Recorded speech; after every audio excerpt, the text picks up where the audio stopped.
মাননীয় জ্ঞানী গুণী মানী সম্মানী আজকের এই জলসা মাননীয় সভাপতি শ্রদ্ধের উলামা একরাম হুফাজে এবং আমার জ্ঞানী গুণী মানী সম্মানী মাননীয় শ্রোতা মণ্ডলী, পর্দার অন্তরালে পর্দা নসিব মায়েরা এবং বোনেরা, আল্লাহর বড় দয়া কৃপা ভালোবাসা আমাদের প্রতি সবাই আল্লাহর শুকর আদায় করে হৃদয় থেকে বলি আলহামদুলিল্লাহ।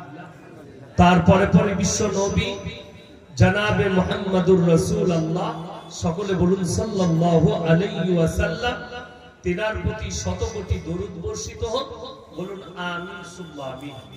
সবাই একবার দরুদ ইব্রাহিম পাঠ করি। আল্লাহুম্মা সাল্লি আলা মুহাম্মাদিন ওয়া আলা আলি মুহাম্মাদ কামা সাল্লাইতা আলা ইব্রাহিম ওয়া আলা আলি ইব্রাহিম ইন্নাকা হামিদুম মাজিদ। আল্লাহুম্মা বারিক আলা মুহাম্মাদিন ওয়া আলা আলি মুহাম্মাদ কামা বারাকতা আলা ইব্রাহিম ওয়া আলা আলি ইব্রাহিম ইন্নাকা হামিদুম মাজিদ। গুটি কয়েক কথা আলোচনা করব, আমরা সকলে আমল করব, বলুন ইনশাআল্লাহ। এখানে লাইভ কেউ দিচ্ছে? লাইভ কেউ দিবেন? এক নম্বর, আমরা সকলে জানি আমরা মুসলমান। এই ভারতে 30 কোটি মুসলমান আছে। 10 কোটি মুসলমান নাম রেখে মুসলমান আছে কিনা সন্দেহ আছে। তার কয়েকটা গ্রুপ আমি এখানে দিয়ে যাব, আমার বাপের ডায়েরি থেকে নয়, কোরআন থেকে হাদিস থেকে।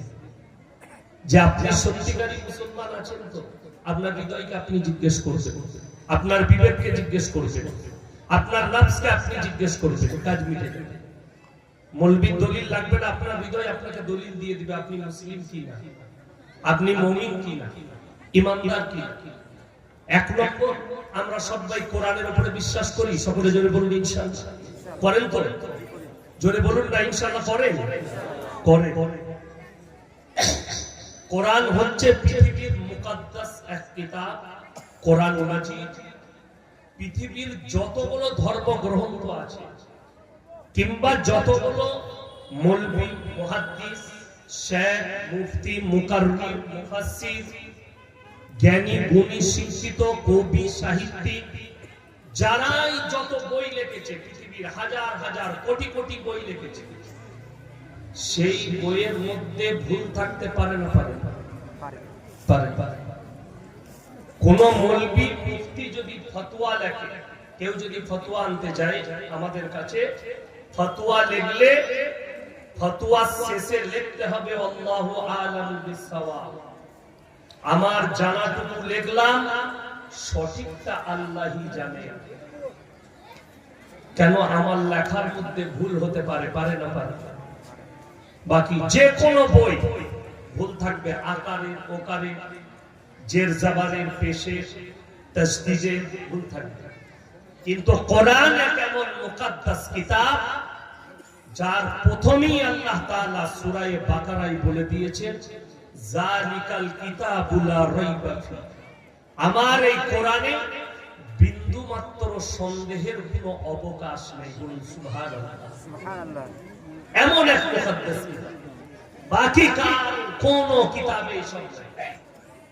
যে কোনো কিতাবে ভুল থাকতে পারে, একমাত্র কোরআন পৃথিবীর এমন একটা কোরআন মাজিদ আল্লাহ, এবং দুনিয়ার শুরু থেকে শেষ পর্যন্ত, কিয়ামতের দিন পর্যন্ত গোটা পৃথিবীর বায়োডাটা আল্লাহ কোরআনের মধ্যে ভরে দিয়েছে।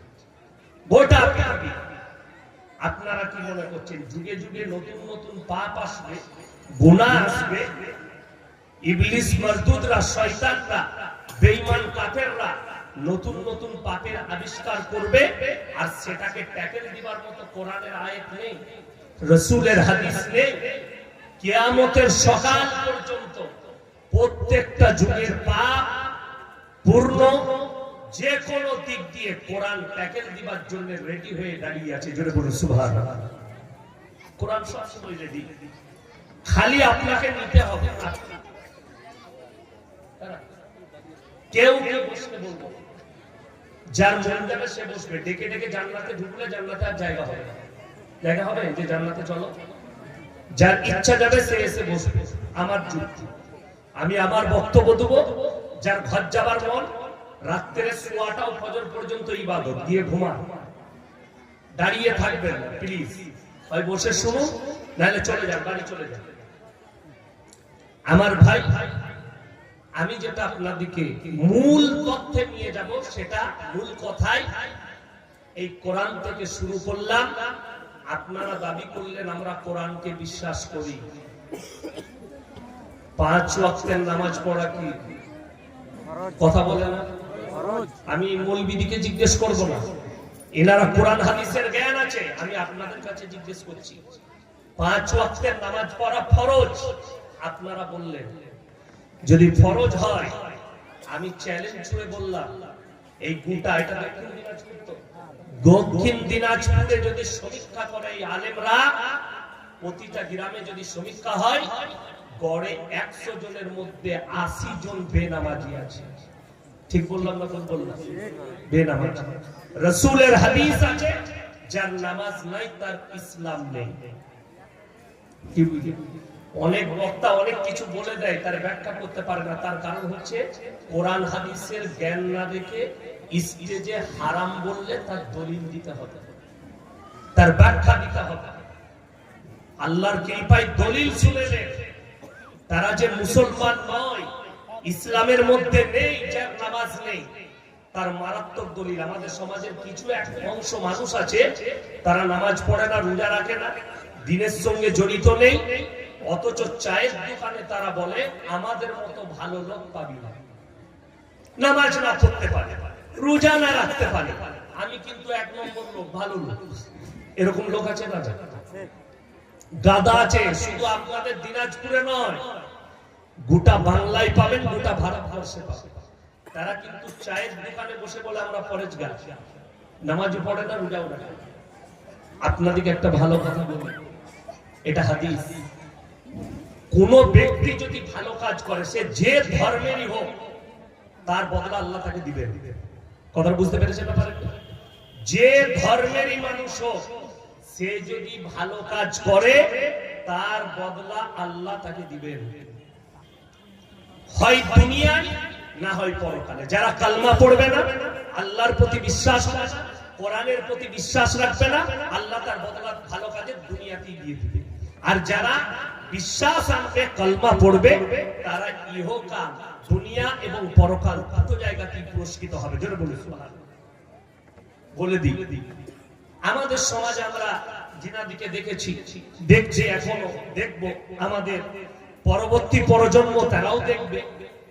স্কুলের হেডমাস্টারের মাথার উপরে ছবি কার্ড টাঙানো থাকে, ঈশ্বরচন্দ্র বিদ্যাসাগর, কবিগুরু রবীন্দ্রনাথ ঠাকুর, বঙ্কিমচন্দ্র চট্টোপাধ্যায়, শরৎচন্দ্র চট্টোপাধ্যায়, স্বামী বিবেকানন্দ, কবি কালিদাস, এদের ছবিগুলো টাঙানো থাকে, থাকে না থাকে? এরা ভালো লোক ছিল না খারাপ? কথা বলেন, ভালো মানুষ ছিল। আপনাকে বলে দিই, এখন যেগুলোকে দেখছে, নবীজিকে গালি দিচ্ছে, নুপুর শর্মা বলুন, নাজিয়া ইলাহি খান বলুন, আসাদ নূর বলুন, এইগুলো কিন্তু গুনতির মধ্যে নয়, এগুলো হারামের আওলা, এগুলো গুনতির মধ্যে নাই। যারা ভারতের অরিজিনাল মনীষী, যেটা হেডমাস্টারের মাথার উপরে ছবি টাঙানো থাকে, যাদের জন্ম মৃত্যু দিবস ভারতের মানুষ পালন করে, সেই মানুষগুলো নিজের জীবন দশায় কলম ধরেছেন তো নবীজির পক্ষেই কথা বলে গিয়েছেন। জোরে বলুন সুবহানাল্লাহ। স্বামী বিবেকানন্দের মতো লোক আমেরিকার শিকাগো শহরে বলেছেন, পৃথিবীতে যদি কেউ মহামানব থাকে, তিনি হচ্ছেন হযরত মুহাম্মদ মুস্তাফা, সকলে বলুন সাল্লাল্লাহু আলাইহি ওয়াসাল্লাম। আর কার সার্টিফিকেট লাগবে? এই গান্দা নারীর কিড়ারা সার্টিফিকেট দিবে আমাদের জন্য? কষ্ট লাগে কেন? তারা কবিগুরু রবীন্দ্রনাথ ঠাকুর বলুন, বঙ্কিমচন্দ্র বলুন, শরৎচন্দ্র বলুন, ঈশ্বরচন্দ্র বলুন, সত্যেন্দ্রনাথ বসু বলুন, এদের জীবনীগুলো এরা বাস্তবায়ন করেছে নবীজির কিছু আদর্শ। ধর্মে বিশ্বাস হয়, এর বদলা তারা দুনিয়াতে পেয়েছে ভালো কাজে। কিয়ামতের সকাল পর্যন্ত মানুষ তাদেরকে মনে রাখবে না। হেডমাস্টারের মাথার উপরে ছবি, তাদের মৃত্যু দিবস, জন্মদিবস পালন হচ্ছে। আপনাকে বলে দিই, এই ভারতে বর্তমানে যতগুলো আর্টিস্ট আছে তাদের মধ্যে সব থেকে বেশি যে মানুষের সেবা করে, মানুষের দান করে, মানুষের খিদমত করে, সে হচ্ছে সালমান খান। এটা অনেকেই জানে। আপনাদেরকে আমি তথ্য দিয়ে যাচ্ছি, এটা মাথায় রাখবেন আমার কথাটা। যদি কোনো বাচ্চা ছেলের ক্যান্সার হয়, ব্লাড ক্যান্সার হোক, শারীরিক ক্যান্সার হোক, সে যদি নাবালক হয়, বোম্বের টাটা মেমোরিয়ালে গিয়ে সর্বপ্রথম সালমান খানের চ্যারিটি অফিসে দেখা করবে। 1 টাকা খরচ হবে না, সম্পূর্ণ খরচ সে করবে।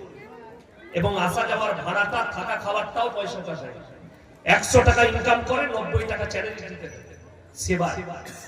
এটা হচ্ছে তার আখলাক, তার ব্যবহার। এর বদলা সে দুনিয়াতে পাবে। কিন্তু এখন বর্তমানে সে মুশরিক, আমাদের কাছে ফতোয়া দেওয়া। কেন? সে গণেশের উপাসনা করে, যেটা ইসলামে স্পষ্ট নিষিদ্ধ। আল্লাহর কাছে যতগুলো পাপ আছে পৃথিবীতে, সবথেকে নিকৃষ্ট পাপ হচ্ছে শিরকের পাপ। আল্লাহ ব্যতীত অপরকে রব হিসাবে বিশ্বাস করা, ভালো মন্দের মালিক হিসাবে বিশ্বাস করা। অর্থাৎ তার ফ্যামিলি সে মুশরিক, কিন্তু তার খিদমতটা বড়। এই খিদমতের বদলা সে যদি কালমা না পড়ে, সে যদি ইসলামের মধ্যে দাখিল না হয়, ইস্তেগফার করে ফিরে না আসে, তার বদলা তাকে দুনিয়াতেই দিবে, কিয়ামতের দিনে কিছুই থাকবে। চলুন এরপর যারা মনে করছেন আমি মুসলিম, আমি নামাজ পড়ি তো কি হয়েছে, আমি রোজা রাখি না তো কি হয়েছে, আমি ভালো কাজ করি, কোরআন শোনাবো, কোরআনের দলিল শুনে নেবেন। কিয়ামতের দিনে দুটো দল, একটা জান্নাতে যাবে, একটা জাহান্নামের রাস্তায় যাবে। যারা জান্নাতে যাবে তারা তখন জাহান্নামী দিকে দাঁড় করাবে, কি বলে? ফি জান্নাতি ইয়াতাসাআলুনা আনিল মুজরিমিনা মা সালাকাকুম ফি সাকার। কোরআন মারাত্মক কথা। হে ভাই, দাঁড়াও দাঁড়াও দাঁড়াও, তোমরা জাহান্নামে যাচ্ছ, তোমরা বলতে আমরা ভালো না, তোমরা বলতে আমরা দামি লোক, নামাজ না পড়তে পারি, আজকে তোমরা জাহান্নামে যাচ্ছ, কারণটা কি? আল্লাহর কসম, কোরআনে উত্তর দিয়ে আছে আমার রব্বুল আলামিন। কোরআন মাজিদের মধ্যে বললেন, পৃথিবীর মানুষকে হে নবী শোনাও, তাদের চোখে পানি পড়বে, আর তারা নম্বর 1 উত্তর যেটা দিবে, ক্বালু লাম নাকু মিনাল মুসাল্লিন, আমরা নামাজি মুসল্লিদের মধ্যে ছিলাম না। এটা নাম্বার 1, আমরা নামাজিদের মধ্যে ছিলাম না, নাম্বার 1। তাই আল্লাহ আমাদেরকে জাহান্নামে পাঠিয়েছে। এই আমার আগের ভাইজান পয়সা চাইছিল, মাদ্রাসা মুলবিরা যায় দরজায়, মাদ্রাসার জন্য পয়সা দেন, এটিএম স্কিমের জন্য পয়সা দেন। অনেক লোক ঘৃণা করে তাড়িয়ে দেয়, অনেক লোক অপদস্থ করে তাড়িয়ে দেয়। তাদের দ্বিতীয় নম্বর উত্তর হবে ওয়ালাম নাকুন নুতিমুল মিসকিন, এবং আমরা গরিব আর মিসকিনকে খানা খাওয়াইতাম না, তাই আল্লাহ আমাদেরকে জাহান্নামে পাঠিয়েছেন। নাম্বার 3 ওয়া কুননা নাখুদু মাল খাইদিন। এটা মারাত্মক, সাংঘাতিক, এটা প্যাথেটিক। এই চ্যাপ্টারটা কি? তারা বলবে আমরা দাড়ি টুপি নামাজি মুসল্লিদের হাসি ঠাট্টা মজাক করতাম, তাই আল্লাহ আমাদেরকে জাহান্নামে পাঠিয়েছেন। 1 নম্বরে জাহান্নামে যাওয়ার কারণ কি হলো? তারা উত্তর দিবে আমরা নামাজি মুসল্লি ছিলাম না। এইটা হচ্ছে কোরআনের দলিল, যে কেউ যদি বেনামাজি হয় আর সে যদি মনে করে আমার বাপ দাদুর দোয়াই পেরুবো, আমার বাপ হাজি, আমার মা হাজি বিবি, আমার মা পরেজগার, আমার বাপ তাহাজ্জুদ পূজা, আমি যাই করি, যতই পাপ করি, আমি মরে গেলে আমার বাপ মা দোয়া করবে, তাদের বাদাওলাতে পেরিয়ে যাব। তারা শুনে নেবে। সবাই নিয়ত করুন তো 5 ওয়াক্তের নামাজ হবে, হাত তুলে বলুন তো ইনশাআল্লাহ। এই হাত তুলেন তাড়াতাড়ি, হাত তুলেন, মুসলমান হলে হাত তুলেন যে আমরা নামাজ পড়বো, জোরে বলুন ইনশাআল্লাহ। যুবক যুবতী সাধারণ নামাজ কেউ ছাড়বে না, যার নামাজ নাই, নবীজি সাল্লাল্লাহু আলাইহি সাল্লামের হাদিস তার মধ্যে ইসলাম নেই। অথচ দুঃখ কি, 80% লোক বেনামাজি, অথচ আপনি বলছেন আমি নবীকে মহব্বত করি, আমি মুসলমান। নাম্বার 1 গেল। নাম্বার 2 সুদ খাওয়া। কথা বলে না, আমি আলেম দিকে জিজ্ঞেস করি না আপনাদেরকে, সুদ খাওয়া কি ইসলামে স্পষ্ট হারাম আছে না? ইসলামে এটা মৌলবীদের কথা নয়, কোন মুহাদ্দিসের কথা নয়। কোরআন কি বলছে? ওয়াহাল্লাল্লাহুল বাইয়া ওয়া হাররামার রিবা। তোমাদের জন্য সুদকে হারাম করা হলো আর ব্যবসাকে হালাল করা হলো। হে আমার নবী, তুমি তোমার উম্মতিকে শুনিয়ে দাও, আমার এই কথাটা পৌঁছে দাও।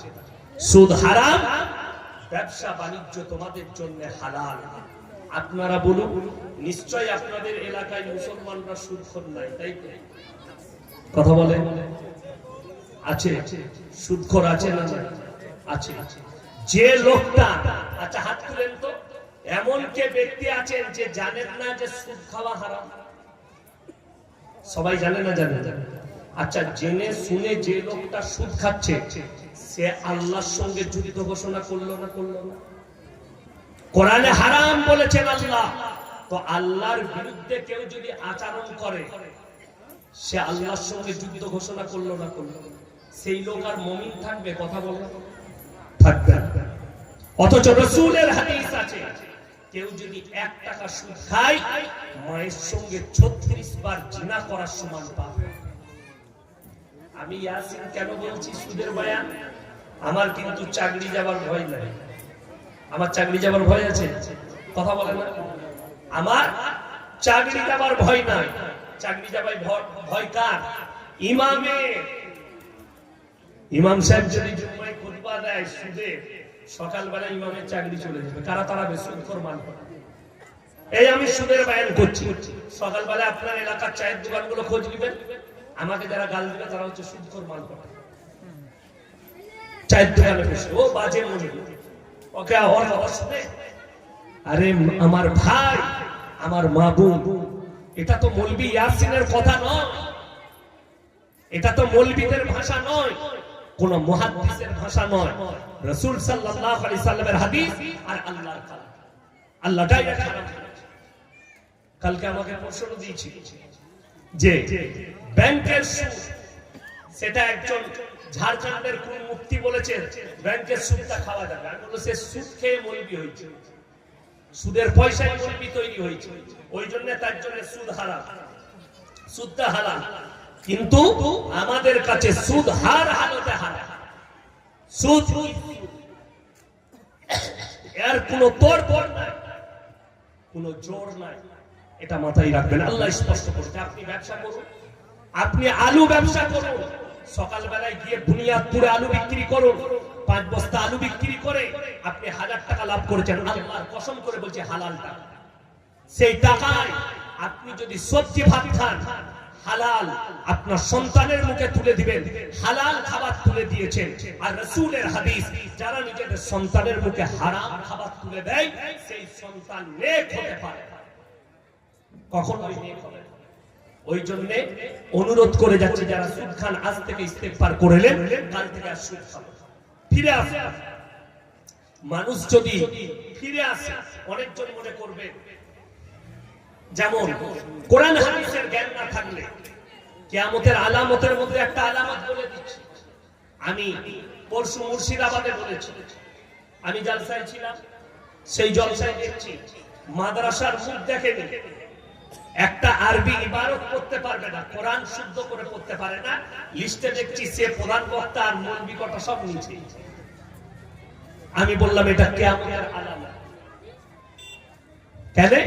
মূর্খরা কোরআন হাদিস বলবে আর অপব্যাখ্যা করবে, আর সাধারণ মানুষ তাদেরকে বড় স্কলার ভাববে, আর আলেমরা চুপচাপ বসে দেখবে আর আলেমদিকে স্টেজে অপমান করা। এটা কিয়ামতের আলামতের মধ্যে একটা বড় আলামত। যাদের কাছে কোরআন হাদিসের জ্ঞান আছে তারা অপমানিত হবে, আর যাদের কাছে নেই তারা হবে স্কলার। এটা রাসূলের হাদিস। সেই দিনে ওই রকম হুগলি ডিস্ট্রিক্টে একজন বয়ান করছে, একটা গল্প শোনাচ্ছে। আমি বললাম কোথায় পেলে? বললেন মোবাইল। আমি তো মোবাইলে পাস করা বলি, মাদ্রাসায় পড়া বলি, ওই জন্য তোর হালে মাদ্রাসায় পড়াশোনা করো, আলেম কমপক্ষে কোন স্কলারের কাছ থেকে হাদিসের ব্যাখ্যা বিশ্লেষণ জানো। কোরআনে আছে, ডাইরেক্ট বলে দিচ্ছে, যদি ভাই কেউ বিড়ি সিগারেট খায় সে আর জীবনে কোনোদিন জান্নাত পাবে না, জাহান্নামে হারাম কর। কি বলে দিলি রে? সে আর জীবনে জান্নাত পাবে না। একবার সিগারেট খেলে, বিড়ি খেলে, গুটখা খেলে, তোমার জানা নাই। কেউ যদি শিরকেও লিপ্ত হয়, সে বুঝার পরে যদি ইস্তেগফার করে ফিরে আসে, অবশ্যই আল্লাহ দয়াবান এবং ক্ষমাশীল। যদি বলেন কোরআন সূরা ফুরকান একবারই শেষ রুকু, ইল্লা মান তাবা ওয়া আমানা ওয়া আমিলা আমালান সালিহান ফাউলাইকা ইউবাদদিলুল্লাহু সাইয়্যাতিহিম হাসানাত ওয়া কানা আল্লাহু গফুরার রহিমা। যে বা যাহারা ইস্তেগফারের মতো ইস্তেগফার করবে, আল্লাহকে বিশ্বাসের মতো বিশ্বাস করবে, তারা নিজের পাপ থেকে তওবা তিল্লা করবে, আল্লাহ তারা যদি পাহাড়ের মতো গুনাহ করে, আমার আল্লাহ ওই গুনাহগুলো ক্ষমা করে অতটা নেকি দান করবেন। জোরে বলুন সুবহানাল্লাহ। একটা জেনে পাপ, একটা না জেনে পাপ। কেউ জানে না সুদ খাওয়া এত বড় পাপ, সে জেনে গেল, ইস্তেগফার করে ফিরে এলো, আল্লাহ তার গুনাহ মাফ করবে। কেউ জানে না জিনা করা এত বড় পাপ, সে জিনা করে ফেলেছে, আল্লাহর কাছে ক্ষমা চাইবে। যে নারীর সঙ্গে জিনায় লিপ্ত হয়েছে, উভয়ে একে অপরের কাছে ক্ষমা চাইবে, আল্লাহর কাছে ক্ষমা চাইবে। আল্লাহ হচ্ছেন রহম করনেওয়ালা, আল্লাহ হচ্ছেন দয়াবান, আল্লাহ হচ্ছেন ক্ষমাশীল। নিজের বান্দার প্রতি রিওয়ায়াতে আছে, আমার বান্দা গুনাহ করতে ভালোবাসে, আমি আল্লাহ ক্ষমা করতে ভালোবাসি। জোরে বলুন সুবহানাল্লাহ। ওই জন্য ভেবে চিন্তে ইলম হাসিল করে কথা বলতে হয়। যেখানে সেখানে যা সব বলে দিলে মানুষ বিপদে পড়ে যাবে, সে আর পাপ থেকে ফিরবে না। একটা অমুসলিম ব্যক্তি সারা জীবন আল্লাহ ব্যতীত অপরের উপাসনা করেছে, কিন্তু যেদিনে কালমা পড়েছে সেদিন আল্লাহ তাকে কবুল করে দিয়েছে। আপনারা জানেন বাবরি মসজিদের উপরে যে লোকটা প্রথম হামবার মেরেছে, তার নাম বলবীর সিং। তিনি ইন্তেকাল করে গেছেন, আল্লাহ তাকে ইসলামের জন্য কবুল করে নিয়েছেন। জোরে বলুন সুবহানাল্লাহ। যে লোকটা প্রথম হামবার মেরেছে বাবরি মসজিদের উপরে, আল্লাহ তাকে দাওয়াতের জন্য ইসলামের জন্য কবুল করলো, এবং সেই লোকটা কালমা পড়ার পরে তিনি নিয়ত করলেন, আমার যা ইনকাম হবে, যা সম্পত্তি আছে, আমি বেচে দিয়ে মৃত্যুর আগে 100টা মসজিদ তৈরি করে যেন আল্লাহ আমাকে মৃত্যু দেয়। সেই লোকটা 70টা মসজিদ নিজের হাতে তৈরি করেছে। জোরে বলুন সুবহানাল্লাহ। এই লোকটাকে আল্লাহ ক্ষমা করবেন না। ওই জন্য জেনে বুঝে কথা বলতে হয়। চলুন, যারা জানে, যে ব্যক্তিরা জানে যে সুদ খাওয়া হারাম, আপনি মৌলবীর কথাকে, কোরআনের কথাকে উপেক্ষা করে, যাদের কথা মানি না, কোরআনের কথা মানবো না, আমার পয়সার দরকার, আমার টাকার দরকার, আমি সুদ খাবো, এই লোকটার গুনাহ মাফ হওয়া মুশকিল আছে। যে জিদ করে করে করে, জেনে জেনে করবে, বলে বলে করবে, যে বললেও মৌলবীদের কথা শুনবো না, আলেমের কথা শুনবো না, কোরআন হাদিসের কথা মানবো না, এই লোকটার জন্য ক্ষমা পাওয়া মুশকিল হবে। এরপর বলুন, মদ খাওয়া কি হারাম না হালাল? কথা বলে। মদ স্পর্শ করা হারাম। নেশাগ্রস্ত জিনিস তোমরা স্পর্শ করো না, তোমাদের জন্য হারাম। আপনি অবাক হবে, আপনার দিনাজপুরে দেখিয়ে দেবো, মুসলমান মদ খায়, মদ বিক্রিও করে। ঠিক বললাম না ভুল বললাম? চলুন, বুনিয়াদপুরে, গঙ্গারামপুরে, যেখানে যাবেন, বালুরঘাটে, রায়গঞ্জে, মুসলমান মদ খায় প্লাস মদ বিক্রি করছে। আপনি অবাক হবেন। যারা গাড়ি চালায়, যারা বহরমপুর যান, 4 চাকা নিয়ে হোক, বাইক নিয়ে হোক, যদি হাই রোডে আসেন 34 নম্বরে, পলসন্ডা মোড় পার করে পেট্রোল পাম্পের গায়ে একটা ধাবা আছে, ধাবাটার নাম পাপ্পুদা ধাবা, পাঞ্জাবিতে। দুটো ভাই মুখে দাঁড়িয়ে আছে, মাথায় পাগড়ি আছে, সেখানে বাজাপ্তা বোর্ড লাগানো আছে তাদের হোটেলে। তারা জানে আমরা যেখানে ব্যবসা করছি এইখানটা মুসলিম প্রধান এরিয়া, আর ইসলামে মদ হারাম, তাই তারা দোকানে হোটেলে ব্যবসা করার জন্য বোর্ড লাগিয়েছে। আমার দোকানে না মদ খাওয়া যাবে, না মদ বিক্রি, দুটোই নিষিদ্ধ, তাদের বোর্ড লাগানো আছে, গেলে একবার পড়ে দেখবেন। আমি ওখানে মাঝে মাঝে দাঁড়িয়ে চা খাই, মাঝে মাঝে দাঁড়িয়ে নাস্তা করি, আমাকে খুব ভালোবাসে। ওদেরই এক আত্মীয়র একটা হোটেল আছে, শেরে পাঞ্জাব, হাই রোডের উপরে, পশ্চিম বাংলায় অত বড় হোটেল নাই। কোলাঘাট, দীঘা যেতে কোনেতে পড়বে, কোলাঘাটে শেরে পাঞ্জাব, ওই পাঞ্জাবিদের হোটেল। এরা জানে যে আমার ব্যবসাটা হালাল ব্যবসা চালাতে হবে, যাতে এখানে মুসলিমরা। আমার ভাই, অথচ তার থেকে 5 কিলোমিটার দূরে একটা মুসলিমদের হোটেল আছে, আমি নাম করবো না হোটেলে, মদ খাই, হারাম করার মদ বিক্রি করছে। এই লোকটা জেনে, আর এই লোকটা জেনেছে যে ইসলাম ধর্মে মদ হারাম, আপনার ধর্মকে কতটা রেসপেক্ট করে, যে আমার হোটেলে মুসলিমরা খেতে আসবে, আমার আর মদ বিক্রি করা যাবে না, এখানে মদ খাওয়ার ব্যবস্থা করা যাবে না। আর একটা মুসলমান জানে, সেই লোকটা জানে মদ খাওয়া হারাম, সেই লোকটা জানে মদ স্পর্শ করা হারাম, সে মদ খাচ্ছে, মদ বিক্রি করছে। এই লোকটার গুনাহ আল্লাহ মাফ করবে? বড় কষ্ট লাগে, অথচ সে দাবি করছে মুসলমান। আপনি অবাক হবেন, আমাদের দেশের অবস্থা এত খারাপ, মসজিদে যদি জুম্মার দিনে যদি মসজিদে কোনো মাতাল যায়, ঢুকতে দেওয়া হয় না, প্রবেশ করতে পাবে না, মদ খেয়েছে। গাঁজাখোর ঢুকতে পাবে না, কিন্তু অবাক লাগে সুদখোররা ফাঁস কাতারে আতর লাগিয়ে নামাজ পড়তে পায়। আমার সমাজে কিয়ামত কত কাছে বলে দিচ্ছি। আপনাদের কাছে বাজার কি আছে? গঙ্গারামপুর বাজার। এই গঙ্গারামপুর বাজারে একটা গরিবের ছেলে যদি 10 টাকা চুরি করে, পেটের দায়, ভিক্ষা করে খায়, দাদা 5 টাকা দেন, 2 টাকা দেন, খাবো, পয়সা পাইনি, লোকের পকেট থেকে যদি 10 টাকা চুরি করে, সমাজের লোক তাকে গাছে বেঁধে পিটায়, চুরি করেছে চোর। শুনেলেন কিয়ামতের আলামতটা? একটা বাচ্চা ছেলে নাবালক পেটের দায়ে 10 টাকা চুরি করেছে, তাকে গাছে বেঁধে চোর বলে পিটাচ্ছে। আর যারা কওমে লাখ লাখ কোটি কোটি টাকা মেরে নিচ্ছে গরিব আর এতিম আর মিসকিনের, তাকে স্টেজে ডেকে গলায় মালা পরিয়ে বলছেন এটা সমাজসেবী।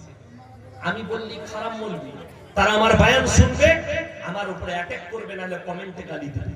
তোমরা গালি দিলেও আমার ভাষা পরিবর্তন হবে না, নিজেকে পরিবর্তন করো। চোরটাকে চোর বলতে শিখেন, হারামটাকে হারাম বলতে শিখেন, হালালটাকে হালাল বলুন। আল্লাহর কসম, হকের জিত আছে না হকের জিত নেই। হকের জিত আছে না? হকের জিত আছে না হকের জিত আছে? জিত নেই। বাংলাদেশে আলেমদের উপরে নির্যাতন করেছিল, তারা হকের উপরে যে আলেমরা দাঁড়িয়ে থেকে আল্লাহ তাআলাকে জিত দিয়েছে, হাসিনাকে দেশ ছাড়া করেছে। বাশার আল আসাদ 52 বছর তার বাপ আসছে রাজত্ব করেছে সিরিয়ার উপরে, আমেরিকাকে দিয়ে বাশার আল আসাদ বোম ফেলা করাইছে, নির্যাতন চালিয়েছে, হাজার হাজার শিশু মারা গেছে। একটা বাচ্চা শিশু মরার আগে বলেছিল আমি আল্লাহকে গিয়ে বলে দেব, তার ভাষাটা আল্লাহ কবুল করেছে। গত 3 দিন আগে দেশ ছেড়ে পালিয়েছে, সে মারা গেছে নাকি জানে না, তার ফ্যামিলিকে দিয়ে বাশার আল আসাদ বিদ্রোহীরা দেশটাকে দখল করে ফেলেছে, তাদের হাতে চলে গেছে। বাশার আল আসাদ দেশ ছেড়ে পালিয়েছে, এটা হচ্ছে আল্লাহর মার হকের জিত হয়েছে, না হককে সরে যেতে হয়েছে।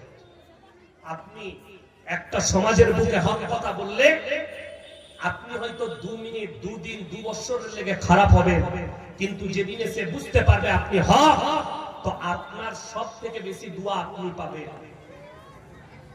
4 বছর আগে আমাকে এক জায়গায় দাওয়াত দিয়েছিল, কি বললে, আমি আজকে আমার জীবনের 17টা বছর ফারেক হওয়ার পর থেকে, আমার বিয়ের পর থেকে আমি কোনো বিবাহে অ্যাটেন্ড করি না, না আমার আত্মীয় না আমার বন্ধু বান্ধব কারো বিয়ে, ইচ্ছা যায় না।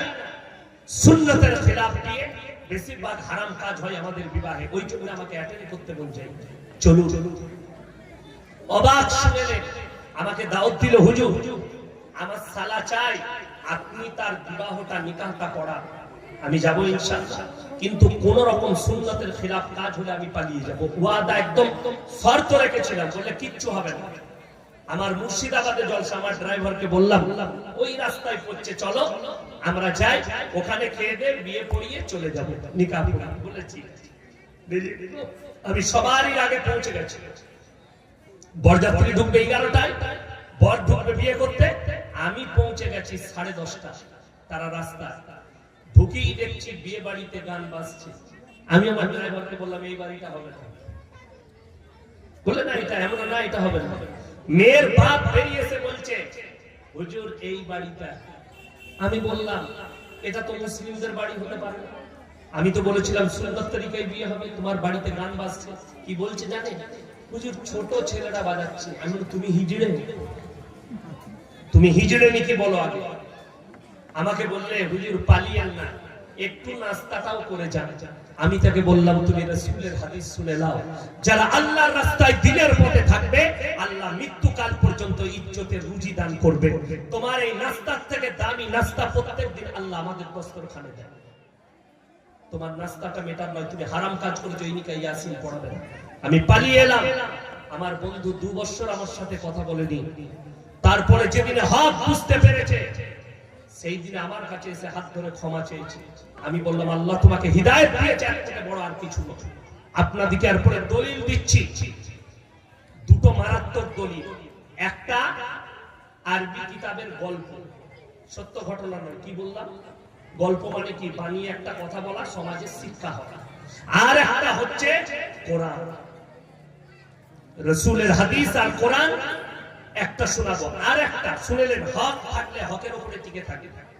একজন বাদশা, তার 3টে বেটা। কটা বেটা বললাম? কথা বলেন। 3টে বেটা একজন বাদশা। সেই বাদশা ইমানদার বাদশা, নেক বাদশা। সে মনে মনে ভাবছে, আমার 80 বছর বয়স হয়ে গেল, আমি যদি মারা যাই, আমার জায়গায় যদি কোনো নাহক বাদশা বসে যায়, আমার সন্তানরাই যদি না হকে চলে যায়, তাহলে আমার প্রজারা কষ্ট পাবে।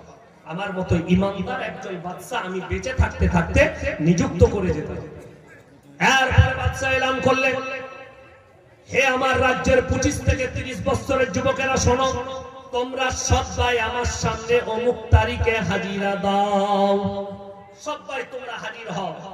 3টে বেটা মনে মনে ভাবছে, এই যুবকদের সামনে আমার আব্বা আমাকে বাদশা ঘোষিত করবে। বড় মনে করছে আমাকে দেবে, মেজ মনে করছে আমাকে দেবে, আর ছোট মনে করছে আমাকে বেশি ভালোবাসে আব্বা, আমাকেই রাজত্ব দেবে। এরপরে সেই তারিখে যুবকরা হাজির। বাদশা তার ছেলেদিকে বললে, তোমরাও লাইনে দাঁড়িয়ে যাও, এদের লাইনে তোমরাও যাও। এরপরে বাদশা বললে, শোনো, আমি তোমাদের মধ্যে থেকে একজন হক্কানি ইমানদার বাদশা নিযুক্ত করব। তার জন্য 1 বছর পরীক্ষা করব। পরীক্ষাটা কি? শোনো, তোমাদেরকে একটা করে ফলের বীজ দেব, যার গাছটা 1 বছর পরে সব থেকে সুন্দর হবে, তাকে আমি রাজত্ব দান করব। তিনি সব প্রজাকে বললে, আমার কামরার ভেতরে 1 বস্তা বীজ রাখা আছে, নিয়ে এসে ঢেলে দাও। ঢেলে দিলে সবাই কি বললে, একটা করে বীজ তুলে নাও। প্রত্যেকটা যুবক, এমনকি বাদশা 3টে বেটা, তারাও একটা করে বীজ তুলে নিল। একটা লাস্টে বীজ পড়ে আছে, একটা গরিব বুড়ি মায়ের সন্তান, তার নাম মাহমুদ। সেই মাহমুদ এসে লাস্টের বীজটা কুড়িয়ে নিয়ে গেল। বুড়ি মা ঝুপড়ি বাড়িতে কাজ করে, ঝুপড়ি বাড়িতে থাকে, লোকের খেজুরের বাগানে কাজ করে, চুটায় খেজুর পেড়ে দেয়, কিছু পয়সা পায়।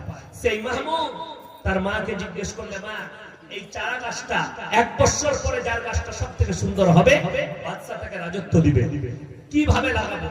একটা জায়গার মধ্যে, টবের মধ্যে বীজটাকে রোপণ করলে মাটি দিয়ে যেভাবে লাগায়, প্রত্যেকদিন পানি দেয়, 5 ওয়াক্তের নামাজি, ছেলেটা হক পথে চলে। 3 মাস কেটে গেল। রাজ্যের সমস্ত যুবকের টবে গাছ বেরিয়েছে, কিন্তু মাহমুদের টবেতে কোনো গাছ বের হয়নি। 6 মাস কেটে গেল, 9 মাস কেটে গেল, এমনকি 12টা মাস কেটে যাচ্ছে। সবারই টবে গাছ হয়েছে, মাহমুদের টবেতে কোন রকমের গাছ বের হয়নি। এরপরে বাদশা এলান করলেন, তোমরা সবাই রাজ্যের যুবকেরা শোনো, অমুক তারিখে তোমরা নিজের নিজের গাছ নিয়ে আমার রাজসভাতে হাজিরি দাও। আমার বাদশাহীতে চলে এসো রাজ ভবনে, সবাই নিজের নিজের গাছ নিয়ে। সেই দিনে সবাই সকাল বেলায় নতুন নতুন জামা পরে, গোসল করে, নিজের নিজের গাছ নিয়ে বের হয়েছে। ফজরের নামাজ পড়ে মাহমুদ বাড়িতে মন মারা হয়ে বসে আছে। মা বললে, বাবা কি হলো? বাদশা আজকে বলেছে গাছ নিয়ে যেতে। মা, আমার টবে কোনো গাছ নেই। মাহমুদের মা বললে, বেটা, তুমি হকের উপরে টিকে আছো, তুমি গাছ লাগিয়েছো, বের হয়নি, তুমি এই টবটাই নিয়ে চলে যাও। মাহমুদ চলে গেল, পুরনো জামা পরে আছে, গোসল করে বেরিয়ে গেল, খালি টবটা নিয়ে পেছনে দাঁড়িয়েছে। এরপরে বাদশা সিংহাসনে এলেন, সমস্ত গাছগুলো পরিদর্শন করলেন। বললেন, লাস্টে আমি একটা যুবককে দেখতে পাচ্ছি, যার টবেতে কোনো গাছ নেই। তোমার নাম কি? বললে, স্যার আমার নাম মাহমুদ। বললে, তুমি তোমার টবটা নিয়ে আমার সিংহাসনের কাছে এসো। সেই মাহমুদ ভয়ে ভয়ে, বাদশা আমাকে মারবে না কেটে দিবে, টবটা নিয়ে এসে নামালো। আর বাদশাকে বললে, বাদশা আল্লাহর কসম করে বলছে আমি সত্যবাদী। এই তবে আমি বীজ রোপণ করেছি, জানি না আমার তবে কেন গাছ বের হয়নি, আর ইনাদের কি করে বেরিয়েছে আমি তো নিজেই জানতে পারছি। আমি অনেক মেহনত করেছি, গাছ বের হয়নি, হয়তো বীজটা পচে গেছে। বাদশাহ হাসলেন আর বললেন, মাহমুদ তুমি আমার স্টেজে এসো সিংহাসনের কাছে।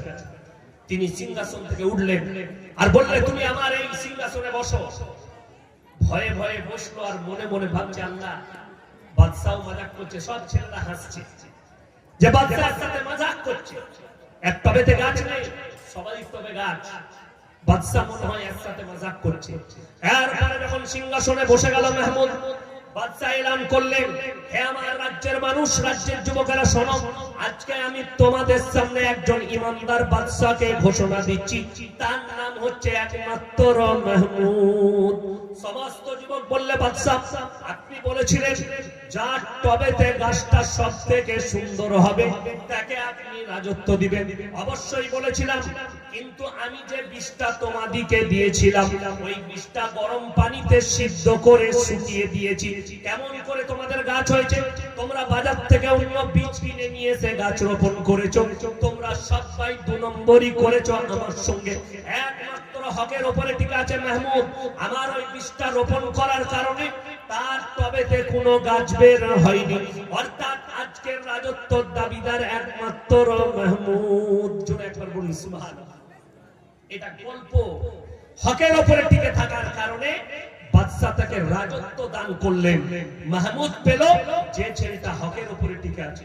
এটা গল্প শোনালাম, মিথ্যা সত্য পরের ঘটনা, এটা সামান্য একটা গল্প। এরপর চলুন হাদিসে চলুন। আমার নবী বিশ্ব নবী জনাবে মুহাম্মদুর রাসূলুল্লাহ, সকলে বলুন সাল্লাল্লাহু আলাইহি ওয়াসাল্লাম, নবীজি মক্কা নগরীতে এলান করলেন, ওয়ামা ইউকরিদুল্লাহ কারদান হাসানা। আল্লাহর রাস্তায় কে কি করবে হাসানা দিবে বলো, দান করবে। গোটা মক্কায় হুলুস-তুলুস। মক্কার বেঈমান কাফেররা বলতে লাগলো, শুনো শুনো মুসলমানদের আল্লাহ ফকির হয়েছে। জোরে বলুন নাউজুবিল্লাহ। বেঈমান কাফেররা এরকম এলান করতে লাগলো। হযরতে আবু বকর সিদ্দিক রাদিয়াল্লাহু তাআলা আনহু মদিনার মক্কার এক গলি দিয়ে পেরিয়ে যাচ্ছেন। দুজন কাফের বেঈমান বসে, তারা আবু বকরকে দেখে মজাক করে বলছে, শুনেছিস শুনেছিস মুসলমানদের আল্লাহ ফকির হয়ে গেছে। হযরতে আবু বকর বরদাশত করতে পারেননি, বেঈমানকে এক চড় মেরেছে, বেঈমান বেহুশ হয়ে পড়ে গেছে। হযরতে আবু বকর চলে গেলেন।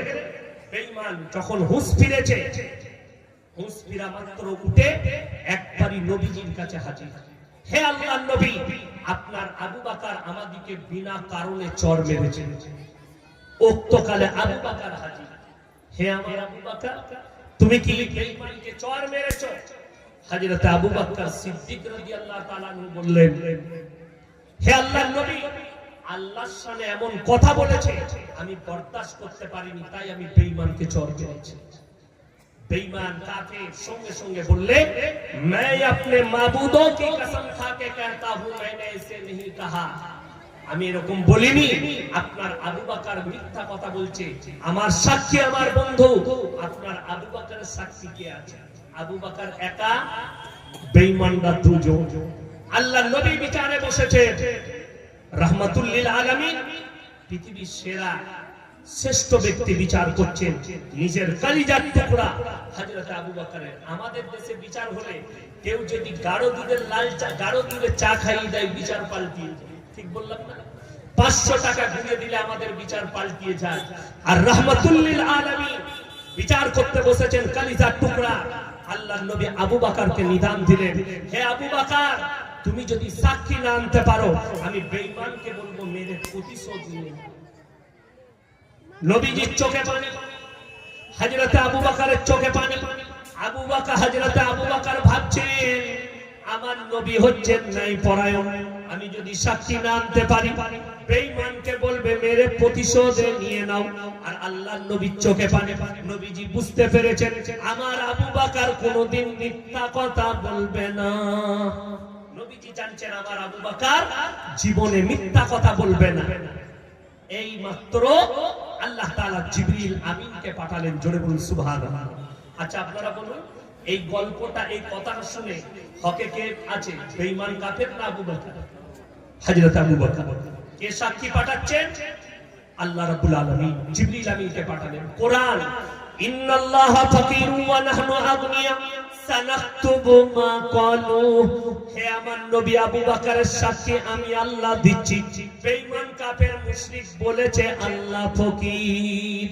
আল্লাহ নিজে সাক্ষী দিলেন হকের উপরে টিকে থাকার কারণে।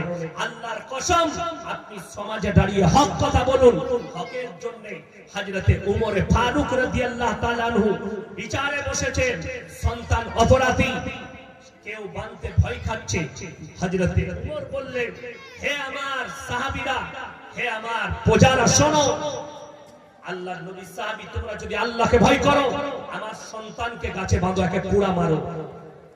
হে আমিরুল মুমিনিন, এটা আপনার সন্তান।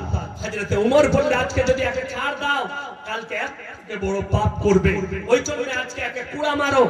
আমি আমিরুল মুমিনিন হতে পারি, আমি গভর্নর হতে পারি। অন্যায়টা অন্যায়। আজকে কষ্ট লাগে যারা গ্রামের বিচার করেন, যারা এলাকার বিচার করেন, যারা মনে করছেন শুনেলেন নেতা হওয়া খুব ভালো, নেতা হওয়া খুব সহজ, শুনেলেন কিয়ামতের দিনে সবথেকে বেশি পুরুষদের মধ্যে জাহান্নামে যাবে যারা দেশের বিচারক থেকে অন্যায় বিচার করেছে, যারা নেতা হয়ে মানুষের উপর অত্যাচার করেছে, যারা বাদশা হয়ে লোকের উপরে মাজলুমের উপর অত্যাচার করেছে, এদের জান্নাত পাওয়া তো দূরের কথা, খুশবুটাও পাবে না, আল্লাহর কাছে হিসাব দিয়ে শেষ করতে পারবে না কার উপরে অন্যায় অত্যাচার করেছে। এটা মাথায় রাখবেন। রাসূল সাল্লাল্লাহু আলাইহি সাল্লাম ন্যায় শিখিয়েছে, হক শিখিয়েছে। কিয়ামতের আলামতের মধ্যে মারাত্মক আলামত, যারা আমার বাপের বয়সী আছেন তারা শুনে যান। এমন একটা যুগ ছিল, এই আমার বাপ দাদাদের, বাপ চাচাদের যুগ, তারা মিথ্যা কথা বলতে ভয় খেত, পাপ হবে বলে। আজকে লোকে সত্য কথা বলতে ভয় খাচ্ছে, কেউ কলারটা টিপে ধরবে বলে। বাংলাদেশে স্টেজের উপরে বক্তাকে হক কথা বলার কারণে কলার ধরা, অপমান করা, স্টেজের উপরে অ্যাটাক করা। কে অ্যাটাক করছে? নেতা। কে অ্যাটাক করছে? কাউন্সিলর। কে অ্যাটাক করছে? অমুক জন। দুঃখ লাগে, বেদনা লাগে। এগুলো কিয়ামতের আলামত। এরা কিয়ামতের দিনে কঠিন জায়গায় দাঁড়াবে। ওই জন্য যারা মনে করছেন আমি গ্রামের বিচার করার দায়িত্ব পেয়েছি মানে আমার বিরাট ব্যাপার, তোমার সব থেকে কঠিন ব্যাপার। একটা বিচার যদি অন্যায় করে থাকো, কারোর পক্ষ নিয়ে করো, কিয়ামতের দিনে তোমার জন্য পেরোনো দুষ্কর হয়ে যাবে, এটা মাথায় রাখবে। আল্লাহ তাআলা আমাকে হেফাজত করুন, বলুন আমিন। আজকে শুনেলেন বেঈমান কাফেরদের যে মেহনত ছিল, তারা কামিয়াবি লাভ করেছে, আমরা নাকাম। আজকে ভেবে দেখেন, মুসলমানের সম্পর্ক আজকে কোরআনের সাথে নেই, মুসলমানের সম্পর্ক রাসূলের আদর্শের সাথে নেই, মুসলমানের সম্পর্ক আলেমদের সঙ্গে নেই। বেঈমান কাফেরদের মেহনতি ছিল যে এদিকে আলেম থেকে বিচ্ছিন্ন করে দাও, এদিকে কোরআন থেকে বিচ্ছিন্ন করে দাও, এদিকে রাসূলের আদর্শ থেকে বিচ্ছিন্ন করে দাও, আর তারা কামিয়াবি লাভ করেছে। আপনি বলুন, দাড়ি রাখা কি? কথা বলেন না, এই দাড়ি রাখা কি? কথা বলেন না, জানেন না? আচ্ছা, দাড়ি কাটা কি সুন্নাত? হারাম। যদি দাড়ি কাটা হারাম হয়, 100টা মুসলমানের মধ্যে 90 জন দাড়ি চাচা। ঠিক বললাম? বড় কষ্ট লাগে। আমাকে অনেকজন ইউটিউবে ফেসবুকে দেখে বলে তোমার তো দাড়ি নাই। আরে হারাম করে এসে দেখে যে আমি জীবনে হাত লাগাই, আল্লাহ আমাকে দেয়নি তো কি করবো, যেটুকু দিয়েছে সেইটুকু আছে। আমি পড়ার জীবন থেকে এখনো পর্যন্ত হাত লাগাই। আল্লাহ যেভাবে দিয়েছে, আল্লাহ সবাইকে এক আকৃতি দেয় না, এক দাড়ি দেয় না, এক চুল দেয় না, সবকিছু আলাদা। আমাদের দেশের লোকের যেমন চুল সাদা দেখছেন, আমি যখন মাদ্রাসায় পড়তাম গুজরাটে, আমার মেওয়াতের কিছু সাথী ছিল হরিয়ানা, রাজস্থানে, তো বাচ্চা বাচ্চা আমার বয়সী ছেলে, চুলগুলো সব সাদা। কেন জানেন? তারা অতিরিক্ত ঘি খায়। আমরা গায়ের ঘি খাই, তারা ছাগলের আর মোষের দুধের ঘি খায়। কি করে খেত আমি অবাক হতাম। ভাতটা মনে হতো বাসি ভাত, আমরা পান্তা ভাত খাই না, যে পানিতে ডুবে থাকে, ওইরকম ঘিয়ে গোটাই ডুবে থাকতো আর খেত। ওই জন্য ওদের চুল সব পাকা, ছোট ছেলেদের চুল পাকা। তো আল্লাহ তাদের সেরকম নেচার দিয়েছে, পানি আবহাওয়া সেরকম পাকা, অসুবিধা নেই। কিন্তু দুঃখ লাগে, আপনি ভেবে দেখুন আপনাদিকে চোখে আঙ্গুল দিয়ে আপনারা বর্ডারে বাস করছেন, বর্ডারে তাকিয়ে দেখবে পাঞ্জাবিদের ছেলেরা বর্ডারে অফিসার আছে না? কথা বলে, পাঞ্জাবিরা চাকরি করে না? পাঞ্জাবিরা যারা ডিফেন্সে চাকরি করছে মুখেতে দাড়িও আছে, মাথায় পাগড়িও আছে। ঠিক বললাম না ভুল বললাম? পুলিশের চাকরি করছে, যাদের কাছে ইউটিউব আছে, গুগল আছে, খুঁজে দেখলেন পাঞ্জাব পুলিশ লেখে, পাঞ্জাবের ডিজি, পাঞ্জাবের আপনার ডিআইজি, পাঞ্জাবের আইসি, সবারই মুখে দাড়ি, মাথায় পাগড়ি আছে। ওদের দাড়িতে হাত দিলে আর পাগড়িতে হাত দিলে সব থেকে প্রথমে তার গর্দনটা চালিয়ে দিবে। কেন? ধর্মতে আঘাত মানবে না। অথচ আল্লামা ইকবাল লিখেছেন, ইস ঘর কো আগ লাগি ঘর কি চিরাগ সে। মুসলমান, তোমরা নিজেদের ঘরে নিজেরা আগুন ধরিয়েছো। আজকে ভেবে দেখলে রাসূলের সুন্নাত দাড়ি রাখাটা পুরুষের বহিঃপ্রকাশ, অথচ মুসলমান 80% দাড়ি চাচে। আপনি সরকারকে দায়ী করেন, দাড়ি চাচার জন্য সরকার দায়ী নয়। একটা অফিসারের দাড়ি চেঁচেছে যোগী আদিত্যনাথ, যে দাড়ি কাটো তারপরে তুমি যোগ দিবে। এটা থানার বড় বাবু উত্তরপ্রদেশে। ভারতের মুসলমানরা বলেছে যোগী মুসলমানের দুশমন। আমি তোমাদের কাছে জানতে চাই, একটা পুলিশ অফিসারের দাড়ি চেঁচে সে যদি মুসলমানের দুশমন হয়, 80% মুসলমান সেলুনে বসে নিজের দাড়িগুলো নিজে থেকে চেঁচে দেয়, এরা কার দুশমন? আমি তো আপনাদের কাছে জানতে চাই। কোন মুসলমান যদি সেলুনের ব্যবসা করে, দাড়ি চাচলে তার ব্যবসা হারাম। কথাটা বুঝতে পেরেছেন না? দাড়ি চাচলে, দাড়ি চেঁচে যে টাকাটা পাবে হারাম, সেই ইনকাম হারাম। লেখে দেখে যান, আজকে মুসলমান হারাম হালালের বিচারটাই করতে পারেনি। তার কারণ দ্বীনি শিক্ষা। এই যে বাচ্চাগুলোকে দেখলেন যাদের হাতে কোরআন তুলে দেওয়া হলো, এই মাসুমগুলো, এরা যখন মা হবে এদের সন্তানরা দ্বীনি শিক্ষায় শিক্ষিত হবে। এরা এই আদর্শবান মা হবে, নিজের সন্তানকে আদর্শ দিবে। যতগুলো মা বোন বসে আছে, পুরুষদের থেকে একটা বাচ্চাকে তৈরি করার দায়িত্ব বেশি একটা মায়ের। মায়ের কাছে বাচ্চা সময় বেশি কাটায়। একটা বাপের দায়িত্ব তার আখলাক আর চরিত্র সন্তানদের কাছে ঠিক রাখা, তার পোশাক আশাক আখলাক। আপনি ফজরের নামাজ পড়তে যাচ্ছেন মসজিদে, সুন্নতটা বাড়িতে পড়লেন, বিবি যদি বেনামাজি হয় আপনার নামাজ দেখে তার উপরে আসন করবেন। আপনি এসার নামাজ বাড়িতে পড়েছেন, সুন্নতটা বেতেরটা বাড়িতে পড়ুন। আপনার সন্তান বেনামাজি, আপনার নামাজ থেকে তার উপরে আসন করুন। তার কয়েকটা নমুনা পেয়েছি করোনার সময়। মসজিদগুলো বন্ধ ছিল না করোনার সময়, বিশেষ করে যেগুলো টাউনশিপে। আমার একদম হাই রোডের উপরে বাড়ি, বর্ধমান টাউন থেকে 30 কিলোমিটারের উপরে একবারই দিল্লি রোডের উপরে আমার গ্রাম। আমার মাদ্রাসা বড় মাদ্রাসা, আমার মসজিদ একটাই, মসজিদে যেতে পারবেন 5000 বসতির গ্রামে একটাই মসজিদ আছে। কোন ওয়াক্তে মসজিদ কোন পাড়া নেই, একটাই সমাজ। কতটা মিল মোহাম্মদ হতে পারে গ্রামের মানুষের মধ্যে? তো বাড়িতে নামাজ পড়ছি, আমার আব্বাজি বললে বাড়িতেই আমরা তারাবি পড়বো, বাড়িতেই নামাজ। তো আমি মাঝে মাঝে বাড়িতে নামাজ পড়তাম। তো আমার মেয়ে, ছোট মেয়ে, আমার আব্বাজি মক্কা থেকে একটা মুসল্লা এনে দিয়েছে, তার জন্য ছোট, সে নিজে থেকে আমার পাশে বিচারত আর নিজের মতো করে রুকু সিজদা সব করত। তাকে শিক্ষা দেওয়া কি আমার নামাজ পড়াটা তার উপরে আসর। আপনি নামাজ পড়বেন, আপনার সন্তানের উপরে আসর করবে। আপনি ভালো কাজে লিপ্ত হবে, সন্তানের উপরে আসর করবে। জেনে রেখে দিবেন, আমাদের বাপ দাদার একটা চলতি কথা আছে, সঙ্গ দোষে লোহা ভাসে। আপনার সঙ্গ যদি খারাপ হয়, ছেলে খারাপ হয়। আপনার সন্তানকে আদেশ করবেন ভালো মানুষের কাছে উঠা বসা করো, যার কাছে দুটো ভালো কথা শিখবে, যার কাছে ভালো আদেশ পাবে, তার কাছে উঠা বসা করো। ছেলে যদি মদের আড্ডায় বসে আর যদি বলে আমি বাপের বাটা কোনদিন মদ খাবো না, 3 মাস পরে তুমি হাত গিলাস খাবে, 6 মাস পরে তুমি ফুল গিলাস খাবে, আর 1 বছর পরে তুমি ফুটা বোতলের মাতাল হবে। যেহেতু তুমি মদের আড্ডায় বসে, তুমি গাঁজা খাবে না, গাঁজা তালায় বসেছো, তুমি 3 মাস পরে গাঁজা খোর হবে, 1 পুড়িয়া নিবে, 1 বছর পরে তুমি ফুল পুড়িয়ার মাল হবে। বিড়ি খোরের কাছে বসছো, তুমি 6 মাস পরে বিড়ি খোর হবে। গুটকা খারের সাথে উঠা বসা করছো, তুমি 1 বছর পরে গুটকা খাবে। জানেন ভালো সোহবত কাকে বলে?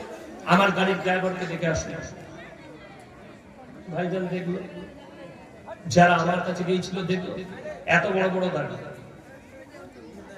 মাদ্রাসায় পড়েনি, তাকে আমি জীবনে বলিনি। আজকে 7 বছর আমার গাড়ি চালাচ্ছে একই ভাবে।